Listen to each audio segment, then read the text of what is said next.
Alright, so welcome back po mga kahambol sa ating panibagong vlog Advance ako na mag-isip. kung saan sa bidyong ito ipag-uusapan naman po natin ang di umano pinagmulan ng pangalan ng tinaguriang melting pot of Central Luzon, ang Tarlac City. Patay! Alright. Yari! So, isang malaking shoutout po muna tayo para sa lahat ng ating mga kahambol dyan. Pero bago yan, kung bagong viewer ka pa lang sa channel na ito, ay huwag mo pong kalimutan na mag-subscribe at isama mo na din pati yung bell icon.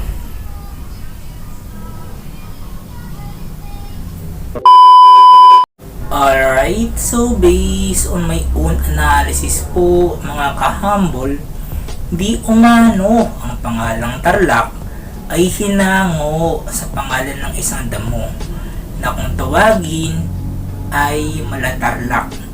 Dahil noong unang panahon daw po, ang lugar na ito ay isang malawak na talahiban.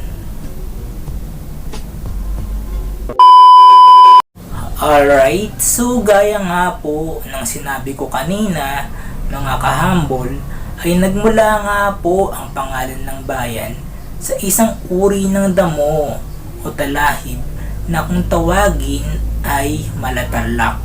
At dito nga po hinango ang pangalan ng bayan. Anyway, sana po ay meron tayong natutunan sa topic na ito mga kahambol. At kung nagustuhan nyo nga po ang bidyong ito, ay paklik na lang po ako ng like button sa ibaba. And please comment down below your reaction and opinion in this topic. And please don't forget to subscribe. Thank you.